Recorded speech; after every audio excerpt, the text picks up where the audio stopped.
Jeff, when did you first notice something was going wrong? I would say in the mid-90s, possibly a wee bit earlier than that, but I knew there was something wrong because my memory was not allowing to serve me as it should. What sort of job did you do? What were you working at? As a corporate accountant. Obviously nobody wants a corporate accountant that can't count. Well, and you found yourself losing numeracy skills, or what was happening? Outside of tables that we learnt and recited at school, I have no arithmetic competence at all. What were the first signs? The first signs were probably just that, where I knew I'd put something here, and when I went here, it wasn't there, it was somewhere else. Very frustrating, but you realise that there's something wrong, and that's when I changed my GP. Why? The GP wasn't giving you an answer? The GP had referred me to a number of doctors who'd done a quick CAT scan and found nothing wrong. So I decided I'd find somebody who could give a better diagnosis than that. So you went on a bit of a merry-go-round? More or less, yes. Before you got the treatment? Yeah. We'll come to that in a moment. Maria, what did you notice first? A lot of things, mainly short-term memory loss, lack of organisational skills, lack of motivation. How did those things show themselves at home?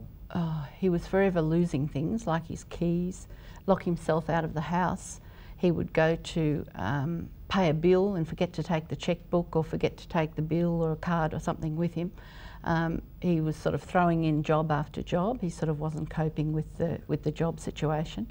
And then once he wasn't employed, he sort of lacked any motivation to get anything else in the way of a job. He was a little bit under 50, so it was a bad time to be seeking employment as well.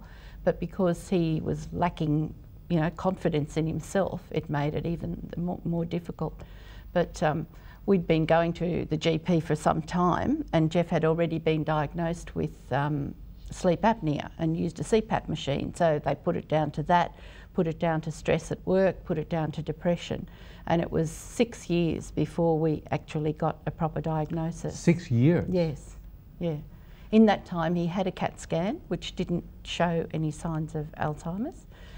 Did you think it was I Alzheimer's? kept saying to the GP, "Are you sure it's not dementia?" But he'd say, no, he's too young, it's not dementia. Do you have kids? Yes, 4, yeah. How did they respond? What was happening? Well, they were getting frustrated too because, you know, Dad was forever, he'd panic when he couldn't find something, so they'd be sort of bought into it to find the thing. Jeff lost the planning skills. Like if you lose something, you go back to, okay, where did I have it last? He couldn't do that. He'd just fly into a panic. I can't find it. Rather than sort of thinking, you know, no, I was wearing this, would I have left it in that pocket, or what was I doing? You know, those sort of sequence of events that sort of come normally to you, he totally lost. And this was new behaviour? This wasn't an exaggeration of old behaviour? Totally new behaviour, yeah.